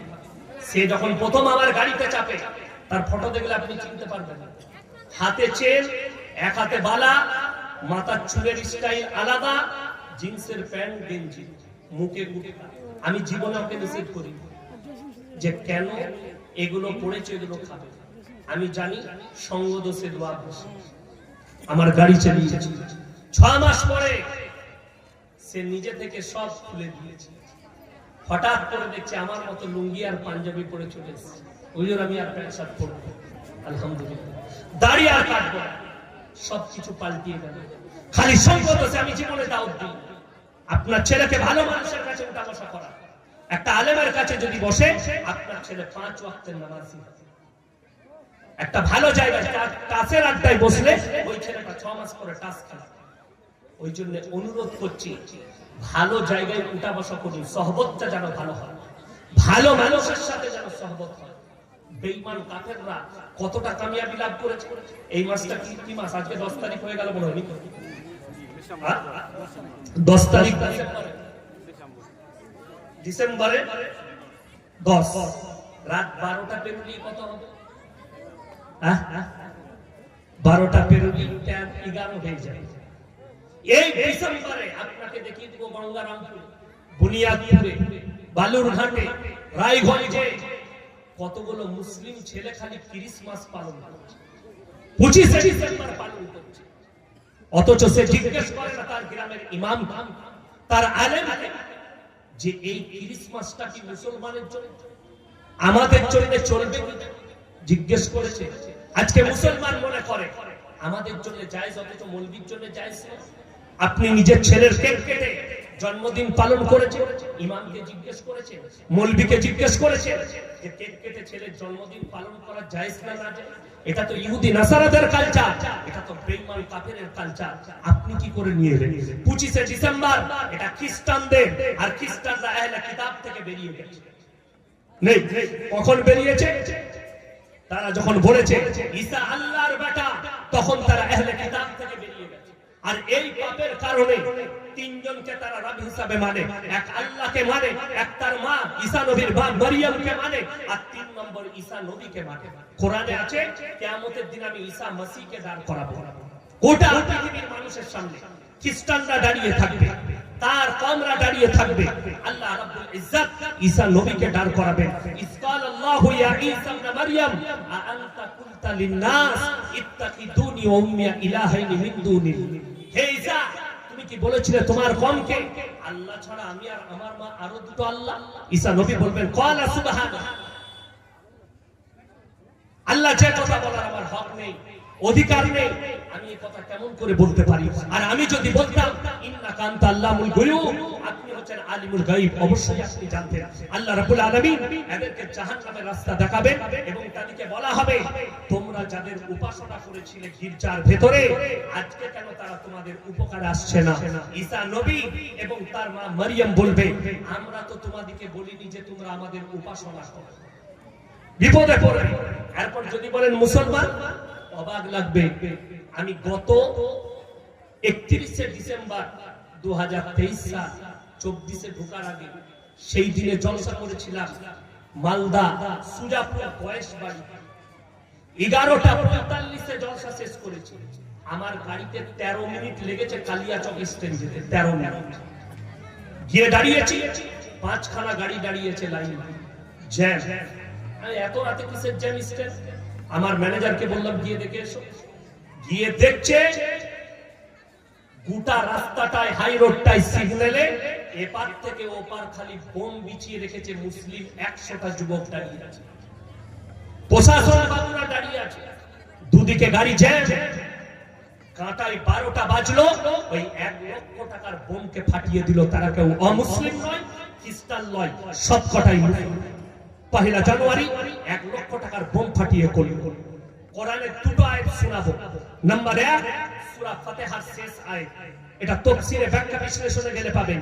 গায়রিল মাগযুবি আলাইহিম ওয়ালাদ দাল্লিন, মাগযুব মানে ইহুদি আর দাল্লিন মানে নাসারা।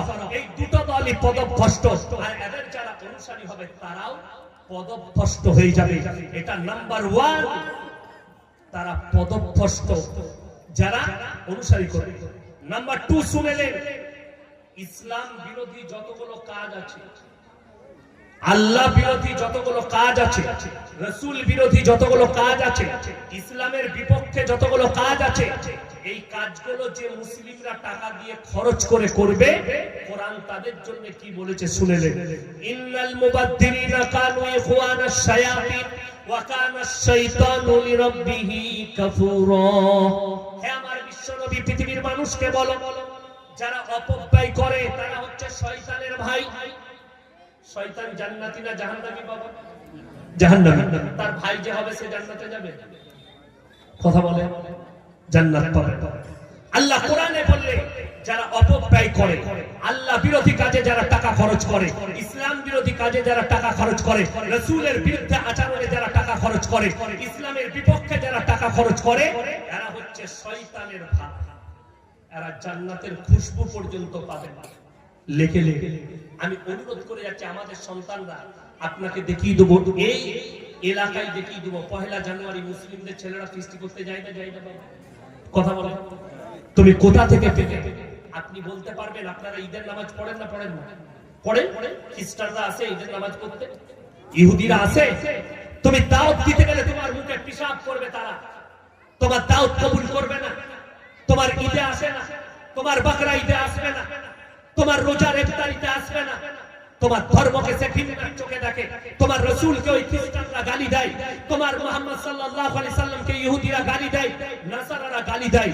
অথচ আমরা ঈসা মসিহকে গালি দিতে পারবো না, আমরা মুসা নবীকে গালি দিতে পারবো না, আমরা ইউসুফ নবীকে গালি দিতে পারবো না, আমরা দাউদ নবীকে গালি দিতে পারবো না। কেন? আল্লাহ রাব্বুল ইজ্জত কোরআনে বলেছেন, ওয়ান নবিয়্যি, আমার যতগুলো নবী পয়গম্বর আমি পাঠিয়েছি, এদের উপরে তোমাদেরকে বিশ্বাস আনতে হবে যে এরা আল্লাহর পয়গম্বর। এটা মুমিনদের আখলাকের মধ্যে আল্লাহ একটা আখলাক জুড়ে দিয়েছে। এরপর আপনি ভেবে দেখুন, আপনি 1 জানুয়ারি পালন করছেন, আপনি পদভ্রষ্ট, আপনার সন্তান পদভ্রষ্ট। বেঈমান কাফেররা তো ঠান্ডা মাথায় চেয়েছে। আপনাকে দেখিয়ে দেবো, আমার এখানে এই মজমায় যারা স্কুল পড়ুয়া, কলেজ পড়ুয়া ছেলে মেয়ে আছে, তাদেরকে অনুরোধ করে বলে যাচ্ছে, আমার কচিকাঁচা ভাই বোন, কান খুলে শুনে নাও, বেঈমান কাফেররা ঠান্ডা মাথায় তোমাকে দিয়ে জিনা করাচ্ছে, তুমি অনুভব করতে পারো। তারা নাম রেখেছে ভ্যালেন্টাইন ডে 14 ফেব্রুয়ারি, কাজ হচ্ছে জিনা করা। তারা নাম রেখেছে রোজ ডে, কাজ হচ্ছে জিনা করা। তারা নাম রেখেছে চকলেট ডে, কাজ হচ্ছে জিনা করা। তারা নাম রেখেছে কিস ডে, কাজ হচ্ছে জিনা করা। আপনার জানা নেই, ভারতের সুপ্রিম কোর্ট রায় দিয়েছে, ভারতের পরকীয়া লিগে, ভারতের সুপ্রিম কোর্ট রায় দিয়েছে, সমকামী লিগে আর রাসূলের হাদিস আখরি জামানায় বর্বরতার যুগের পাপগুলো মডেলিং বলে ফিরে আসে। আপনার বেঈমান কাফেররা কত ঠান্ডা মাথায় আপনাকে পাপে লিপ্ত করছে শুনেলেন। আল্লাহ রাসূলের হাদিস আছে, বুখারী শরীফের হাদিস, টাকনুর উপরে পুরুষরা কাপড় পরবে, যে পুরুষ টাকনুর নিচে কাপড় পরবে ওই অঙ্গগুলো আল্লাহ জাহান্নামের আগুনে জ্বালাবে। বেঈমান কাফেররা যতগুলো প্যান্ট তৈরি করেছে পুরুষদের জন্য সব টাকনুর নিচে। ঠিক বললাম না? অনেক আমাদের যুবক নামাজ তো পড়ে, মসজিদে ঢুকে প্যান্টটা গুটিয়ে নামাজ পড়ে। ঠিক বললাম? আচ্ছা, কোন মৌলবী যদি আমাকে দলিল দিতে পারে হাদিস থেকে যে প্যান্ট টাকনুর নিচে পড়া যাবে, খালি নামাজের সময় উঠানোর কথা বলেছে, আমি জীবনের বক্তব্য অল টাইম হারাম টাকনুর নিচে কাপড় পরা। এটা রাসূলের স্পষ্ট বুখারী শরীফের সহিহ হাদিস। যে পুরুষ টাকনুর নিচে কাপড় পরবে সে হারাম কাজ করলো।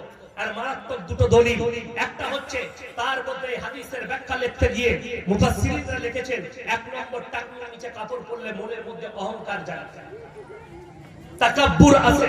আর রাসূলের হাদিস আছে, যারা অহংকারী হবে, জমিনের উপরে যারা অহংকার করবে, তারা জান্নাতের খুশবু পর্যন্ত পাবে।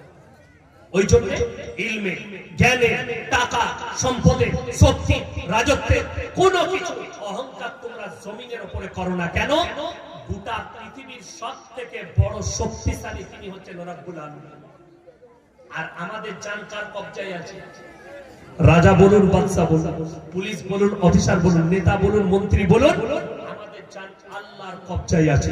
তাহলে আপনি কোন হিসাবে বলেন যে আমি অবশ্যই অবশ্যই জান্নাতে যাব? আপনাকে বলে দিই, আমি গত বছরে মুম্বাই যাচ্ছি, কলকাতা এয়ারপোর্টে দাঁড়িয়ে আছি, বোর্ডিং পাস করাচ্ছি, সকাল 6:30 বাজে, 8:30 ফ্লাইট আছে, চাপবো, দাঁড়িয়ে আছি, আমি বোর্ডিং পাস করাচ্ছি। তো আমার সামনে গোটা 50 জন লাইনে আছে, আমি পেছনে আছি, আমার সামনে একটা যুবক আছে, বিহারিদের যুবক, মুসলিমদের। তো আমি প্রথমে জানতাম না মুসলিমদের, কিন্তু এমন একটা প্যান্ট পরেছে, আমি পেছনে আছি, আমার হাতে ট্রলি ব্যাগ আছে, আমি ধরে আছি, তো মনে হচ্ছে যেন প্যান্টটা খুলে পড়ে যাবে। আমি তাকে বললাম, ভাইয়া थोड़ा ऊपर कर लो, तो पीछे गड़बड़ी हो जाएगी, खुल जाएगी। আমাকে কি উত্তর দিতে জানেন? হযরত ये ডিজাইন, और साला ऐसा डिजाइन का पैसा पैंट निकल गया। এরপর ভেবে দেখুন, এই প্যান্টটা পরে যদি ও নামাজ পড়তে কোনো মসজিদে ঢুকে, তার পেছনে যে থাকবে তার আর নামাজ হবে? ও তো সিজদায় গেলে পেছনে যে আছে সে আলী বাবার গুফা দেখতে পাবে, নামাজ তো এখানেই শেষ, হারাম হয়ে গেল। ওই জন্য এই হারাম খুবই প্রয়োজন। এই মৌলবীরা পাগল হয়ে যায়নি যে পাঞ্জাবি গুলো পরেছে। এই ইউনিফর্মটার দাম কত জানেন? এই ইউনিফর্ম পরে নামাজ পড়লে শরীরের একটা অংশ বেরোবার ভয় নাই, ভয় আছে। আপনি গেঞ্জি পরে নামাজ পড়ছেন, আপনার কোমর বেরিয়ে যেতে পারে, আপনি প্যান্ট পরে নামাজ পড়ছেন, টান খেয়ে পাছাটা বেরিয়ে যেতে পারে, ঠিক বললাম না ভুল বললাম? কিন্তু ইউনিফর্ম যদি থাকে, লম্বা জামা, পায়জামা কিংবা প্যান্টটা টাকনোর উপরে শরীয়ত সম্মত যদি প্যান্ট হয়, তাহলে বেরোবার কোনো ভয় না। ওই জন্য যদি আপনার মনে হয় আমি অফিসে চাকরি করি, আমাকে প্যান্ট শার্ট পরতে হয়, আপনি আপনার ব্যাগেতে পাঞ্জাবি একটা রেখে দেন, যখন নামাজ পড়বেন পাঞ্জাবিটা পরে উজু করে নামাজটা পড়ে নেবেন, আবার খুলে রেখে দেবেন, নামাজটা সহি হলো। পেছন বেরোবার ভয় নাই, বেরিয়ে গেলেও কোনো অসুবিধা নাই, যেহেতু পাঞ্জাবি ঢাকা আছে। মহিলাদের জন্য যেমন হাদিসে ওই জায়গায় আছে, মেয়েরা টাকনুর নিচে কাপড় পরবে, যে মহিলারা টাকনুর উপরে কাপড় পরবে এটা হারাম। আর আজকে বেঈমান কাফেররা এমন এমন সালোয়ার তৈরি করেছে, সব মেয়েরা সব এইখানে কাপড় পরছে, ঠিক বললাম না ভুল বললাম? সালোয়ার গুলো সব এখানে। অনেক মেয়ে আবার কালো সুতো বাঁধছে পায়ে, জিজ্ঞেস করুন কেন? বলছে এটা হুজুর বলেছে, লজল লাগবে না, তোর হুজুর মার খাবে, তুইও খাবি, লজল লাগবে না, গলায় দড়ি বাঁধা, জীবনে মরবি না। ওই মহিলারা ওই পা বার করার কারণে জাহান্নামে যাবে। কারণ কি? এর ব্যাখ্যা হচ্ছে, ওই পাটা দেখে যতগুলো পুরুষের মনে, নফসের মধ্যে জিনা জাগবে, সমস্ত পাপগুলো মহিলার ঘাড়ে যাবে। ওই জন্য মহিলাকে ঢাকতে হবে, এটা রাসূলের হাদিস। পর্দার একটা বড় চ্যাপ্টার দিয়েছে, মুরিহিন্না আলা জুনুবিহি। আজকের মেয়েরা কচিকাচারা দুদিন স্কুলে পড়ে কোরআন হাদিসের জ্ঞান অর্জন না করে সবথেকে বড় চুরি করেছে কিন্তু শিক্ষিত লোক, রাসূলের নাম দিয়ে মিথ্যা হাদিস বলে কিছু কথা চালিয়ে। আর আমাদের কমের লোক জেনে গেছে এগুলো হাদিস। আপনারা অনেক জলসায় শুনেছেন, আগে শুনতেন কি, এখন কিছু মৌলবি বলা বন্ধ করেছে, আমরা বলার কি আল্লাহর নবী বলেছেন শিক্ষার জন্য তোমরা চীন দেশে পাড়ি দাও। শুনেছেন না শুনেননি? এই হাদিসটা কোন মৌলবি বুখারী, তিরমিজি, আবু দাউদ, ইবনে মাজাহ, নাসাই শরীফ দেখিয়ে দেন কোথায় আছে? মিথ্যা নবীজির উপরে তহমত এটা, এটা কিছু শিক্ষিত বেঈমান তৈরি করা, যে মুসলমানের মেয়েটিকে রাস্তায় বার করে নিয়ে এসে বেপরদা করে শিক্ষার নাম করে নবীজির নাম, এটা যে তৈরি করেছে তার রেহাই নাই কিয়ামতের দিনে। নবীজির উপরে তার জবানটা কাটা হবে। মিথ্যা নবীজির উপরে তহমত। রাসূলের হাদিস যেটা স্পষ্ট আছে, প্রত্যেকটা মুসলমান নরনারীর জন্য তিনি শিক্ষা অর্জন করা ফরজ। আপনারা দেখলেন যে বাচ্চাগুলো এখানে ছিল, এই নাবালক বাচ্চাগুলো, এদের শরীরের কাপড় দেখলেন, এটা ইসলামী তরিকায় হচ্ছে কি পর্দা করা। এই মেয়েগুলো যখন যদি বালিগ হতো, এই মেয়েগুলো স্টেজে চাপতে পেত, আমি বাধা দিতাম। মেয়েগুলো খালি না বালিগ বলে আমি ছেড়ে দিলাম, বালিগ হলে আমি স্টেজ থেকে নেমে যেতাম। বড় কষ্ট লাগে, দুঃখ লাগে। আপনি নারীর মর্যাদা বুঝে দিলেন, নারীরা নিজের মর্যাদা বুঝে দিলেন। বেঈমান কাফেররা যেটা চেয়েছে এরা কামিয়াবি লাভ করে দিয়েছে। কেন? বেপরদা। তারা চেয়েছিল যে মুসলমান যেন বেপরদা হয়ে উড়ে যায়, এদের আখলাক চরিত্র যেন শেষ হয়ে যায়। আজকে তো সেটাই হয়েছে, আমাদের সবকিছু শেষ। প্রত্যেকটা মুসলমান ভাইকে বলে যাচ্ছি, নিজেদের সন্তানদিকে দ্বীনি শিক্ষা দিবেন। জোরে বলুন ইনশাআল্লাহ। আপনারা দেখবেন এত কচি বাচ্চা আলিমা হবে, আর আগে গিয়ে এদের দ্বারা আল্লাহ আরো যেন বেশি কাজ না। এই মাদ্রাসাকে আল্লাহ দিন দুগুনি রাত চৌগুনি তারা কি দান করে। এই মাদ্রাসার পড়ানে ওয়ালাকে আল্লাহ কবুল করে দেন। এই মাদ্রাসার সেক্রেটারি কেসিআরকে আল্লাহ কবুল করুন। আপনি ভেবে দেখুন ইনাদের মেহনত, এত ছোট মাদ্রাসা। আমি খুব খুশি হয়েছি, এই তিনটে বাচ্চা এত ছোট মাদ্রাসা, কয়েক বছরের মাদ্রাসা ইনারা মেহনত করে দেখিয়ে দিয়েছে। এই মাদ্রাসা আল্লাহ তাআলা এত বড় করুন, এই মাদ্রাসাকে এতটা কামিয়াবি হবে। আল্লাহ তাআলা যেন এই মাদ্রাসার যারা শিক্ষক আছেন আল্লাহ তাদের ইলমে বরকত দাও। এই মাদ্রাসার পড়ানে ওয়ালাকে আল্লাহ কবুল করে নাও। এরকম মেহনত আপনারা জারি রাখুন। আলহামদুলিল্লাহ। আমার ভাই আপনাদেরকে অনুরোধ করে বলছি, প্রত্যেকটা ভাই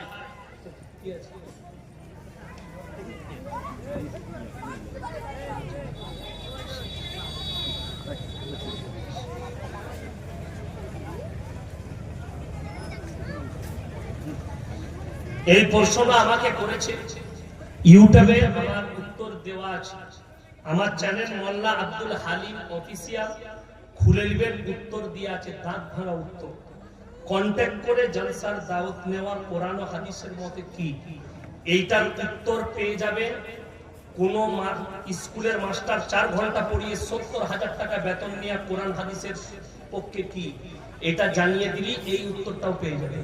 কেউ আছে 4 ঘন্টা স্কুলে পড়িয়ে বেলা 11টায় ঢুকে 3টায় ছুটি, 11টা 12টা 1টা 2টো 3টে 5 ঘন্টা পড়াচ্ছে, 70,000 টাকা বেতন নেয়। টিউশন মাস্টার ফ্রি পড়াই না পয়সা নেয়? কথা বলবে, কথা বলবে। পয়সা নেয় না, নেয় না, ফ্রি। আচ্ছা, দিনের দাওয়াত করার জন্য আপনি বলে দিন আমি 1 টাকা নেব না। আপনাদের দক্ষিণ দিনাজপুরে একটা বড় মাদ্রাসা, আমি নাম করব না, তারা কষ্ট পাবে। 2 বছর আগে আমাকে জলসা করিয়ে 1টা টাকা দেয়, আমার ড্রাইভার ম্যানেজার বসে আছে, 1 টাকা দেয়। আমি 700 কিলোমিটার নিজের টাকায় এসছি, নিজের টাকায় গেছি। যদি প্রমাণ নেন ডায়েরি তুলে তাদের নম্বর পর্যন্ত দিই, সেই মাদ্রাসার হেড মোল্লা পর্যন্ত ফোন তুলে নিয়ে দেখা করে। মুর্শিদাবাদে জলসায় গেছি, 240 কিলোমিটার চলে এসেছি আমার বাড়ি থেকে। ফোন করছি, 1 টাকা পাঠাই না। কোন দিকে ঢুকবো বলছে হুজুর জলসাটা হবে না, 500 কিলোমিটার রাস্তা খরচটা কে দিবে? যে যাদের মনে হচ্ছে কন্ট্রাক্টরে কেন পয়সা নিচ্ছে। একটা বক্তা নদিয়ায় গিয়েছে গত বছর আমার সঙ্গে, আব্দুল্লাহ বুখারী জলসা করার পরে আমার গাড়িতে তাকে পলাশিতে ছেড়েছি, 1 টাকা দেয়নি। মাদ্রাসার জলসা যদি আব্দুল্লাহ বুখারীর সঙ্গে দেখা হয় কেন জিজ্ঞেস করে নেবেন যে ইয়াসিন ভাই বলে গেছে মিথ্যা না সত্য, সে শুনি কাহার। আজকে বড় কষ্ট লাগে, মানুষের ইনসাফ না থাকার কারণে বক্তাদিকে কন্ট্যাক্ট করতে হচ্ছে। ইনসাফ না থাকার কারণে আপনি নিজের ইমামকে ইনসাফ করতে পারেন না, তা বক্তাকে কি করে করবে? আপনার ইমামকে ইনসাফ করতে পেরেছে? একটা রাজমিস্ত্রি বেতন নাই প্রত্যেকদিন 500 টাকা, একটা লিভারের বেতন 400 টাকা, আর আপনি ইমামকে দিনে 100 টাকা বেতন দেন। লজ্জা লাগে না? শরম লাগে না? যে 24 ঘন্টা আপনার মসজিদে ডিউটি দেয়, তাকে আপনার 100 টাকা বেতন দিতে লজ্জা শরম আছে? সেদিন এক জায়গায় গেলাম, নাম করব না, তারা ইমামকে বেতনই দেয় না 24 পরগনায়, বলে ভাতা দিচ্ছে সরকার, ওইটাই হয়ে গেল। তাদের নামাজ হবে নাকি আপনি বলুন? আরে বেশিরভাগ মসজিদের আজানটাই সহি হয় না। কেন জানেন? পেটে ভাতে মুয়াজ্জিন দেখেছি, চাচার কাজ করতে পারে না। গ্রামে চাচা খালি নামাজ পড়ে ঘরে যায়, বলছে চাচা গো তুমি মসজিদটা ঝাড়ু দিবে আর একটু আজানটা দিবে, কিন্তু পয়সা দিতে পারবো না, খালি দুবেলা তুমি খাবে, সকালে চা, দুপুরে ভাত, রাতে ভাত। চাচা দেখলে এমনি তো ইনকাম নাই, কাজ করতে পারবো না, তো এটাই ভাই। চাচার আজান কি? ফজরের সময় আজান দিচ্ছে, আল্লাহু আকবার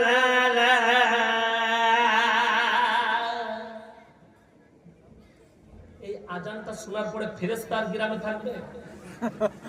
আপনি বলুন কেন? ফ্রি। আপনি পয়সা দিয়ে রাখবেন না কেন? নামাজ। বেটার বিয়ে দিলে আর বিটির বিয়ে দিলে, একটা বিটির বিয়ে দিচ্ছে, সেই গ্রামে 10টা লোককে পাঠায়, খোঁজলে ছেলেটা ভালো কিনা, তার পরিবার কিনা। ঠিক বললাম না ভুল বললাম?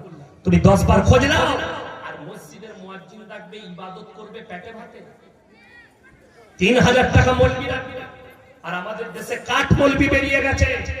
কোন মৌলবি যদি বলে আমি অমুক জায়গা থেকে ফারেক ভালো আলেম, জুম্মায় ভালো খুতবা দিতে পারি, তাকে 10,000 টাকা চাইলে রাখবে না। কেন? 3000 কাঠ মৌলবি পেয়েছি। যার কোরআন শুনলে দুঃখ লাগবে। আলহামদুলিল্লাহ রাব্বিল আলামিন রহমানির রহিম, ফেরেশতা পালায় না। যা বুঝে পাবে নামাজ এরকম, নামাজ পড়ছে এরকম ইমামের দ্বারা, যার কোরআন শুদ্ধ নয়, ইলমিয়াত নেই, তার দ্বারা আপনি বিনা পয়সায় পাচ্ছেন বলে। আর আপনি বলছেন আমি আল্লাহকে ভালোবাসি, নামাজ পড়ছি। মুয়াজ্জিন ফজরের সময় আজান দিচ্ছে, আসসালাতু খায়রুম মিনান নাওম। যার নাম খয়রুন, সে বলছে আমাকে কে ফজরের সময় ডাকছে, উঠে পড়ছে। আর আপনি একটা পয়সা দিয়ে মুয়াজ্জিন রাখবেন, হাফিজে কোরআন হোক, একটা আলেম হোক, 5000 বেতন মুয়াজ্জিন। আমার গ্রামে মুয়াজ্জিনের বেতন 10,000। দুটো মুয়াজ্জিন আছে। কটা বললাম? দুটো। দুজনারই 10,000 করে বেতন। কত করে বললাম? 10,000 মুয়াজ্জিনের বেতন। এরপর ইমামেরটা কত হবে আপনি হিসেব করুন। আর রাতের বেলায় আজান শুনবেন, দিল তর হয়ে যাবে। আমাদেরই ছাত্র ইমাম আছে, আল্লাহু আকবার আল্লাহু আকবার, ফজরের সময় আজান দিচ্ছে, আসসালাতু খায়রুম মিনান নাওম। কথাটা বুঝতে পারলেন না? পারলেন? আর খায়রুন মিনান নাওম, আল্লাহু আকবার ভালো করে বেরোচ্ছে না কেন? ওটা পেটে ভাতে আর একটা টাকা, দুটোর মধ্যে পার্থক্য আছে। শুনেলেন আমার ভাই? এই ব্রেনটা ছাড়া পৃথিবীর সব কিছুটাই পয়সা দিয়ে কিনতে হয়, ঠিক কিনা? এই কোরআনটাও পয়সা দিয়ে কিনতে হয়েছে। আল্লাহর কালাম জেনে রেখে দিবে। একটা বক্তা এত দূর আসছে, তার মেহনতটা আপনি দিতে পারেননি বলে বক্তা কন্টাক্ট করতে লেগেছে। আপনার জানা নেই বক্তাদের হাকিকাত, ভেতরের খবর আমরা প্রকাশ করি না, এটা আমাদের কম। 6 মাস আগে ডেট লিখে রেখেছে, উত্তর দিনাজপুরে একটা মাদ্রাসা। আমি এমন একজন বক্তা, জলসা 2 দিন 3 দিন আগামী তারিখে ফোন করি, আমাকে টাকাও দেয়নি, কিছু দেয়নি। কি বলছে জানেন? আপনাকে বলতে ভুলে গেছি, জলসাটা হবে না। ওই ডেটটার জন্য মাথা ঠুকে দিয়েছে, লোক লাইন দিয়ে দাঁড়িয়ে দিবি, তাকে কি বলি? কিন্তু একটা বক্তা যদি বলে আমার শরীর অসুস্থ, সত্যিকারই যেতে পারছি না। জানেন আমার বাঁকুড়া ডিস্ট্রিক্টে জলসা ছিল, এত শরীর খারাপ, আমি বিছানায়, আমাকে 5টা লেপ ঢাকা দিতে হয়েছিল, পাতলা পায়খানা আর জ্বর। তারা বিশ্বাস না করে তারা ক্যামেরা করে নিয়ে গিয়েছিল আমার বাড়িতে এসে, তাদের বিশ্বাস হয়। এরপর ভেবে দেখবেন কোন জলসাওয়ালা যদি বলে আমার গ্রামে ঝগড়া হয়ে গেছে, মারামারি হয়ে গেছে, আপনি আসবেন না, অথচ বিশ্বাস করবেন আমি ডায়েরি খুলে এক্ষুনি আপনাকে স্টেজে প্রমাণ দেব। 6 থেকে 7টা ডেট ক্যান্সেল করেছে, যেদিনে বলেছে তারপরের দিনই পয়সা ফেরত দিয়েছে, যাদের অ্যাডভান্স দিয়েছে। এইখানে যদি কেউ থাকেন দিনাজপুরে যে ইয়াসিন সাহেব পয়সা নিয়ে পয়সা ফেরত দেয়নি, ইনশাআল্লাহ স্টেজে বসে তাকে ফেরত দেব, খালি প্রমাণটা নিয়ে আসুন।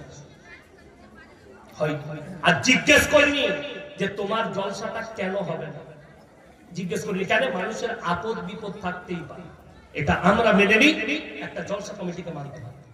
আপনি ইমামকে উপযুক্ত বেতন দেন। আমি চ্যালেঞ্জ দিলাম, আমি দক্ষিণ দিনাজপুরে ফ্রি জলসা করবো, ইমামদের 20,000 বেতন করে দেখাবো, দেখি কিরকম বাপের বেটা কে আছে। যে গ্রামের ইমামের 20,000 বেতন করবেন, আমি মৌলভী শওকতের বেটা ইয়াসিন ফ্রি জলসা করে দেবো, চ্যালেঞ্জ দিলাম। আপনার ইমামকে 20,000 করে বেতন দেন, দেখি কিরকম পায়। যদি গোটা পশ্চিম বাংলার লোক 30,000 40,000 বেতন করে, এই মাদ্রাসাগুলো জায়গা দিতে পারবে না, জায়গা দিতে পারবে না। আজকে একটা আলেম নিজের ছেলেকে মিশনে পড়াচ্ছে, ডাক্তার মাস্টার করতে যাচ্ছে, তার কারণ হচ্ছে এই সমাজ। আপনি ইমামকে মূল্য দিতে পারেন না, মাদ্রাসার মৌলভী সাহেবকে মূল্য দিতে পারেন না। এই প্রশ্নগুলো যারা বিবেকহীন হয়ে করছেন, তারা লকডাউনের সময় কোথায় ছিলেন? যে মৌলভী মাদ্রাসা ছেড়ে বাড়িতে বসেছিল, বেতন পায়নি, তার সংসার কিভাবে চলেছিল, তুমি বিবেক হিসাবে খোঁজ নিয়েছিলে? আলেম হিসাবে? আর কোরআনে আছে ইন্নামা ইয়াখশাল্লাহ মিন ইবাদিহিল উলামা। আমার নবী আর পয়গম্বরের পরে সবথেকে বেশি যারা আল্লাহকে ভয় করে তারা হচ্ছে উলামা সম্প্রদায়, আলেমরা। এটা কোরআন। অথচ তুমি সেই আলেমের খোঁজ লাওনি, তার সংসার কিভাবে চললো গোটা লকডাউন 3টে বছর। মাদ্রাসাওয়ালারা বেতন দেয়নি, লোকরা চাঁদা দেয়নি, মাদ্রাসা বন্ধ আছে, টাকা দেওয়া হবে না। তুমি কিসের লেগে দিবে?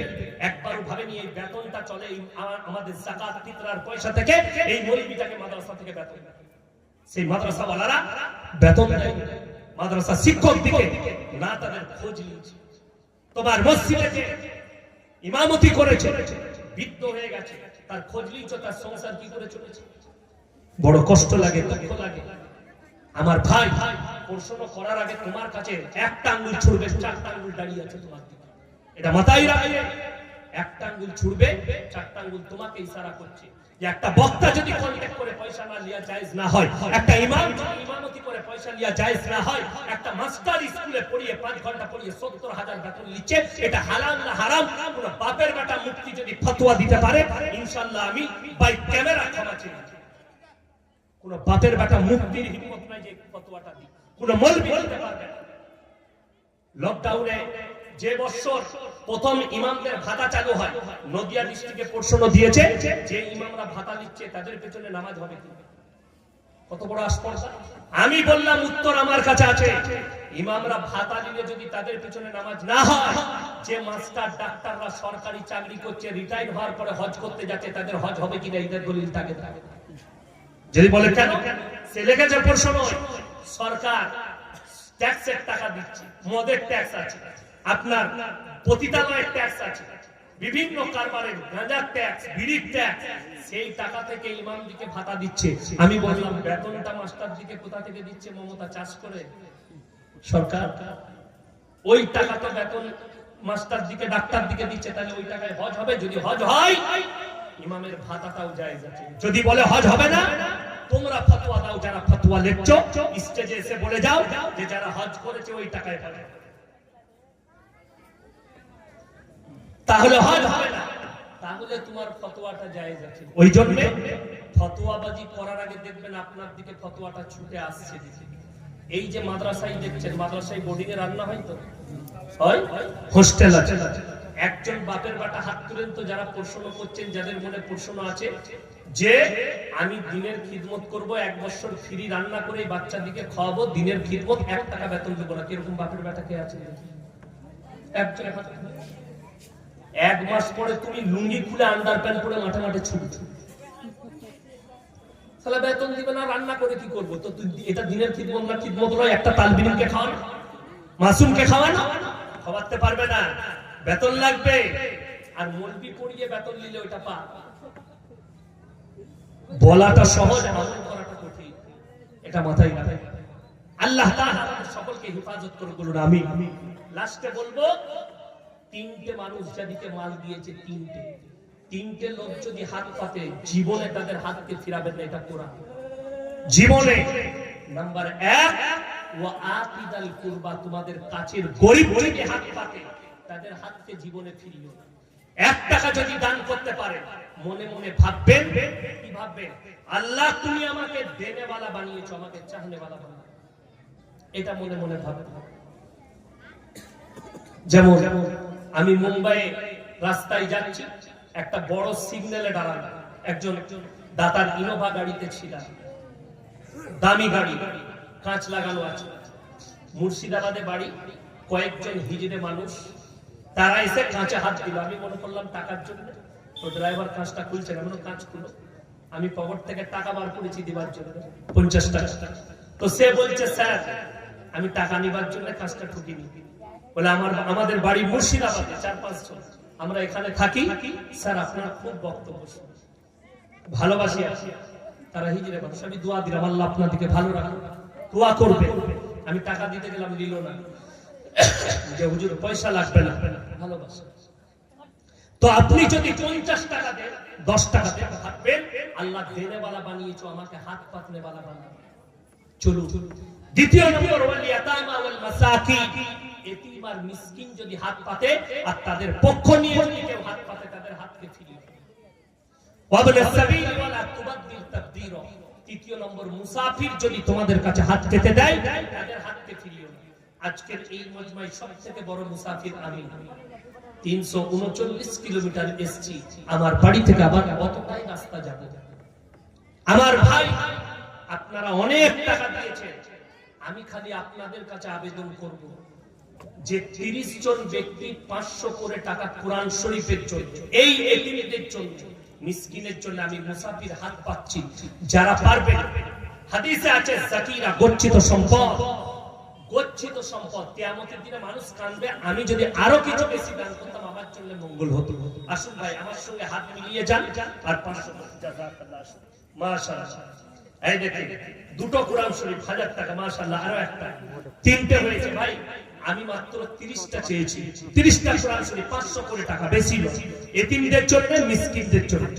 আমার ভাই, এই মাদ্রাসার জন্য আল্লাহর গোলাম হিসাবে আমি আপনাদের কাছে চাইছি, মাত্র 500 করে টাকা চেয়েছি। আসুন, মাশাআল্লাহ, জাযাকাল্লাহ। আসুন, হায়াতে বরকত দেন আল্লাহ।